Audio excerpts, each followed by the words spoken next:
നമ്മുടെ പ്രിയപ്പെട്ട മക്കൾ, നാം ഓമനിച്ചു താലോലിച്ചു വളർത്തിയ നമ്മുടെ മക്കൾ നമുക്ക് അനുഗ്രഹമായി തീരുന്നത് ഈ ലോകത്ത് കൺകുളിർമയാകുന്നതും പരലോകത്ത് നമുക്ക് അനുകൂലമായി സാക്ഷി നിൽക്കുന്നവരുമായ നല്ല മക്കളെ ലഭിക്കുമ്പോഴാണ് നമ്മുടെ മക്കൾ സൗഭാഗ്യവാന്മാരായി നമുക്ക് മാറിത്തീരുന്നത്. മറിച്ച് മാതാപിതാക്കളെ ഉപദ്രവിക്കുകയും മരണത്തോടെ മറക്കുകയും പരലോകത്ത് വെച്ച് അവരെ ശിക്ഷിക്കാൻ ആവശ്യപ്പെടുകയും ചെയ്യുന്ന സന്താനങ്ങളാണുള്ളതെങ്കിൽ അത് മഹാവിപത്തായി ഭവിക്കുന്നതാണ്. അള്ളാഹു അത്തരം കൂട്ടരിൽ നിന്ന് നമ്മെ സംരക്ഷിക്കുമാറാകട്ടെ. നമ്മുടെ മക്കൾ അത്തരം മോശത്തരങ്ങളിലേക്ക് പെടാതിരിക്കാൻ മുത്തനബി സല്ലല്ലാഹു അലൈഹി വസല്ലമ തങ്ങൾ നമുക്ക് ആവശ്യമായ നിർദ്ദേശങ്ങൾ തന്നിട്ടുണ്ട്. അബൂ ഹുറൈറ റളിയല്ലാഹു അൻഹു പറയുന്നതായി കാണാം, കുല്ലു മൗലൂദിൻ യൂലദു അലൽ ഫിത്രതി ഫഅബവാഹു യുഹവ്വിദാനിഹി ഔ യുനസ്സിറാനിഹി ഔ യുമജ്ജിസാനിഹി. ഓരോ കുഞ്ഞും ഈ ലോകത്തേക്ക് പിറന്നു വീഴുന്നത് ഇസ്ലാമിക നിർദ്ദേശങ്ങൾ ഉൾക്കൊള്ളാനുള്ള പക്വതയോടുകൂടി തന്നെയാണ്. തുടർന്ന് അവരെ ജൂതരും ക്രിസ്ത്യാനിയും അഗ്നി ആരാധകരുമൊക്കെയാക്കുന്നത് അവരുടെ മാതാപിതാക്കളാണ്. ഈ ഹദീസിന്റെ വചനങ്ങളിൽ നിന്ന് നമുക്ക് മനസ്സിലാക്കാൻ സാധിക്കുന്നത് നമ്മുടെ മക്കൾ ഏതു രൂപത്തിൽ വളരണമെന്ന്, ഏതു രൂപത്തിലൂടെ സഞ്ചരിക്കണമെന്നുള്ള വഴികാട്ടി മാതാപിതാക്കളായ നാം ഓരോരുത്തരുമാണ്. സന്താനങ്ങളെ, നമ്മുടെ മക്കളെ ഇസ്ലാമിക ചട്ടക്കൂട്ടിനുള്ളിൽ ഒതുക്കി നിർത്തി പരിപാലിക്കേണ്ട ബാധ്യത മാതാപിതാക്കളായ നമുക്ക് ഓരോരുത്തർക്കുമുണ്ട്. അതിന് ഉപോത്ഭകമായ ഒരു ആയത്ത് കൂടി നമുക്ക് ചേർത്ത് വായിക്കാം. യാ അയ്യുഹല്ലദീന ആമനു ഖൂ അൻഫുസകും വഅഹ്ലീകും നാറൻ വഖൂദുഹാ അന്നാസു വൽ ഹിജാറതു അലൈഹാ മലായികത്തുൻ ഗിലാദുൻ ശിദാദ് ലാ യഅസൂനല്ലാഹ മാ അമറഹും വയഫ്അലൂന മാ യുമറൂൻ. സത്യവിശ്വാസികളെ വിളിച്ചുകൊണ്ട് അള്ളാഹു പറയുന്ന ഒരു വാചകമുണ്ട്. നിങ്ങളെയും നിങ്ങളുടെ കുടുംബങ്ങളെയും നരകത്തിൽ നിന്ന് നിങ്ങൾ കാത്തുകൊള്ളണം. കാരണം മനുഷ്യരും കല്ലുകളുമാണ് നരകത്തിൽ കത്തിക്കപ്പെടുന്ന ഇന്ധനം. അതിൻ്റെ മേൽ നോട്ടത്തിന് പരുഷ സ്വഭാവക്കാരും അതിശക്തരുമായ മലക്കുകളായിരിക്കും ഉണ്ടാവുക. അള്ളാഹു അവരോട് കൽപ്പിച്ച കാര്യത്തിൽ അവനോടവർ അനുസരണക്കേട് കാണിക്കുകയില്ല. അവരോട് കൽപ്പിക്കുന്നതെന്തും അവർ പ്രവർത്തിക്കുകയും ചെയ്യും. അങ്ങനെയുള്ള മലക്കുകളെ ഏൽപ്പിക്കപ്പെട്ട നരകത്തെ തൊട്ട് നിങ്ങളെയും നിങ്ങളുടെ അഹ്ലുകാരെയും കാക്കണം എന്ന് ഈ ആയത്തിലൂടെ നമുക്ക് മനസ്സിലാക്കാം. ഈ ആയത്തും ഈ ഹദീസും നാം ചേർത്ത് വായിക്കുമ്പോൾ നമ്മുടെ പ്രിയപ്പെട്ട മക്കൾ നാളെ നമുക്ക് ഉപകരിക്കണമെങ്കിൽ ഇന്ന് അള്ളാഹുവിന്റെ മാർഗത്തിൽ ഹബീബായ റസൂലുള്ളാഹി സ്വല്ലല്ലാഹു അലൈഹി വസല്ലമ തങ്ങൾ പഠിപ്പിച്ചു തന്ന സഞ്ചാര പാതയിൽ വളർത്തൽ നമുക്ക് ഓരോരുത്തർക്കും നിർബന്ധമാണ്. എങ്ങനെയാണ് നമ്മുടെ മക്കളെ തെറ്റുകളിൽ നിന്ന്, മോശത്തരങ്ങളിൽ നിന്ന് നമുക്ക് സംരക്ഷിക്കാനാവുക?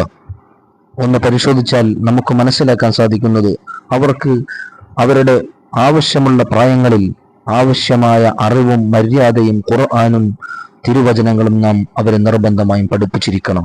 ഹബീബായ സല്ലല്ലാഹു അലൈഹി വസല്ലമ തങ്ങളോടുള്ള ഹുബ്ബ് അവർക്ക് നാം പറഞ്ഞു കൊടുക്കണം. തങ്ങളെക്കുറിച്ച് നാം പറഞ്ഞ് മനസ്സിലാക്കണം.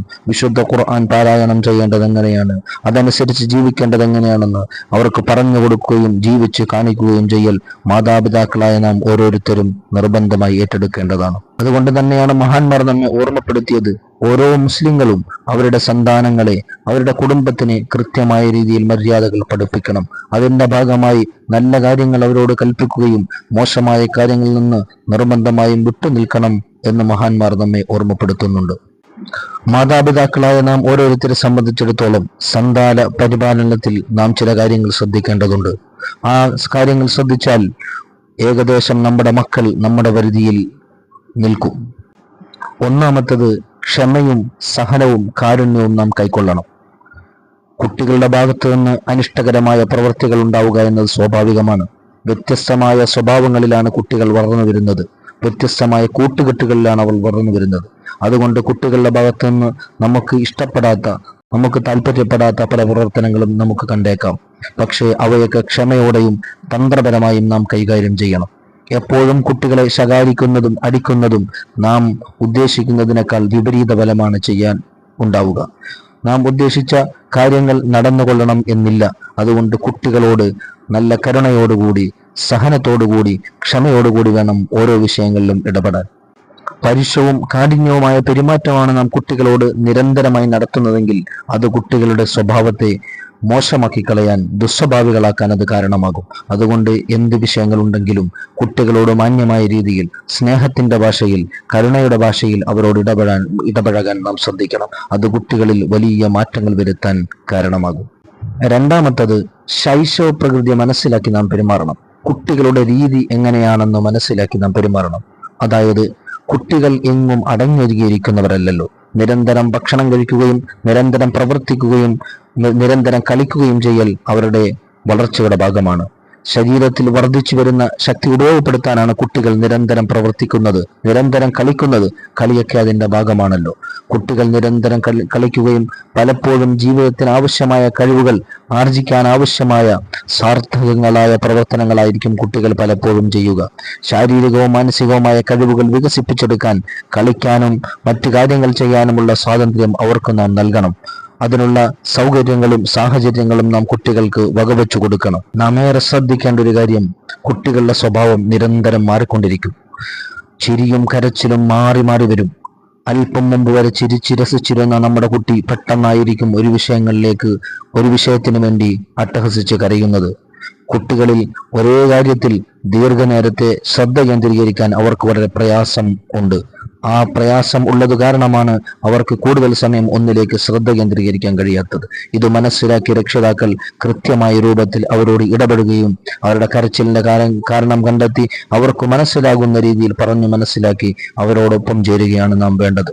എന്ത് പ്രശ്നമുണ്ടെങ്കിലും തന്റെ മാതാപിതാക്കൾ തന്നോടൊപ്പമുണ്ട് എന്ന ബോധ്യം, ഒരു പോസിറ്റീവായ ഒരു എനർജി കുട്ടികൾക്ക് കൈമാറ്റം ചെയ്യൽ നമുക്ക് അനിവാര്യമാണ്. മൂന്നാമത്തത്, ജന്മവാസനകളെ പരിഗണിച്ച് കുട്ടികളോട് പെരുമാറണം.